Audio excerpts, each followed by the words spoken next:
গরমের ফুল ফল হোক কিংবা সবজির গাছ টবে লাগানোর জন্য কিভাবে মাটি তৈরি করবেন যাতে চড়া রোদের মধ্যেও টবের মাটি দীর্ঘক্ষণ ঠান্ডা ও ময়েশ্চার ধরে রেখে গাছ বাড়তে সাহায্য করবে, সেই কথাই বলবো আজকের ভিডিওতে।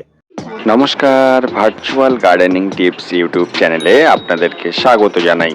গ্রীষ্মকালীন ছাদ বাগানের গাছগুলোকে যদি আমরা দ্রুত বাড়াতে চাই, সেক্ষেত্রে মাটি তৈরির দিকে বিশেষভাবে খেয়াল রাখতে হবে। না হলে যখনই চড়া রোদ উঠবে টবের গাছগুলো ঢলে যাওয়ার সম্ভাবনা থাকবে। তো যাতে এরকম কোনো সমস্যায় পড়তে না হয়, তো মাটি তৈরির জন্য প্রথম যে উপাদান দেখুন, এটা 50% গার্ডেন সয়েল নিচ্ছে। এটা বেলে দোআঁশ মাটি। এক্ষেত্রে শীত মরশুমের যে বাগানের মাটি সেটা আমরা ব্যবহার করতে পারি। সেটাকে টব থেকে বের করে অন্তত 3 থেকে 4 দিন খুব ভালো করে শুকিয়ে নেবেন।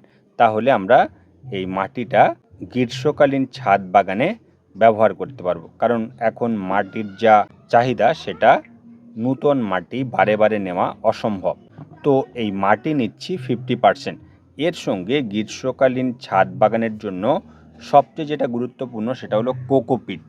কোকোপিট যদি আপনি না পান তাহলে এরকম ধানের চিটে অন্তত 8 থেকে 10 দিন জলে একটু ভিজিয়ে রেখে তারপর মাটির সঙ্গে অ্যাড করবেন। এই ধানের চিটে অথবা কোকোপিট এটা নিচ্ছি 30%। এই ধানের চিটে হোক বা কোকোপিট অবশ্যই কিন্তু মাটির সঙ্গে মেশাবেন। কারণ গ্রীষ্মকালীন যে রোদের তাপ থাকে, মাটিতে ময়েশ্চার ধরে রাখার জন্য কোকোপিট অত্যন্ত গুরুত্বপূর্ণ।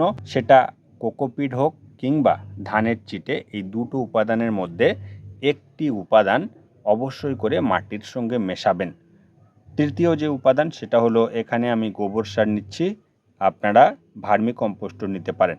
এই ভার্মি কম্পোস্ট দিচ্ছি 20%। এর সঙ্গে এরকম হাফ চামচ পরিমাণ ফুরাডন অ্যাড করবেন। তাহলে কি হবে না, মাটির মধ্যে থাকা কেঁচো বা কেন্ন এই ধরনের যে উপাদানগুলো সেটা মাটিতে জন্মাতে দেবে না। এটাই হলো গ্রীষ্মকালীন ছাদ বাগানের জন্য আদর্শ পটিং মিক্স। এক্ষেত্রে একটা বিষয় জানিয়ে রাখি, আপনারা যদি 5টা গাছ লাগান সেক্ষেত্রে যদি টব ওয়াইজ এই মাটির রেশিওটা করেন তাহলে 3 টব নেবেন মাটি, ধানের চিটে হোক কিংবা কোকোপিট, এটা দুটোর মধ্যে যে কোনো একটা নেবেন 1 টব, আর 1 টব নেবেন ভার্মি কম্পোস্ট। সেই সঙ্গে টব প্রতি হাফ চামচ করে নেবেন ফুরাডন। তো এভাবেই মাটির রেশিও তৈরি করে গ্রীষ্মকালীন ছাদ বাগানের গাছগুলো, সেটা ফুল ফল হোক কিংবা সবজি, লাগাতে পারবেন। এবার দেখুন, এই প্রত্যেকটা উপাদান দিয়ে আমি মাটিটা খুব ভালো করে মিশিয়ে নেব। এক্ষেত্রে আমি ধানের চিটে ও কোকোপিট অল্প অল্প পরিমাণে দিয়েছি, তাই এভাবে মিশিয়ে নিলাম।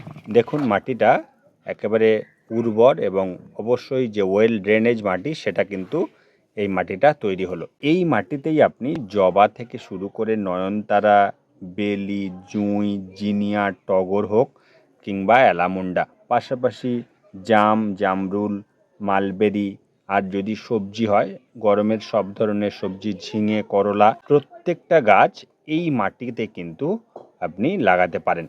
তো গ্রীষ্মকালীন ফুল সবজি হোক কিংবা ফল গাছ লাগাতে এভাবেই মাটি তৈরি করুন। তো এই ছিল আজকের ভিডিও। এরকম ভিডিও নিয়মিত পেতে তোমার গাছের ডিজিটাল বন্ধু ভার্চুয়াল গার্ডেনিং টিপস ইউটিউব চ্যানেলটি সাবস্ক্রাইব করে সঙ্গে থাকবেন। আজকের এ পর্যন্ত, দেখা হচ্ছে নেক্সট ভিডিওতে। নমস্কার।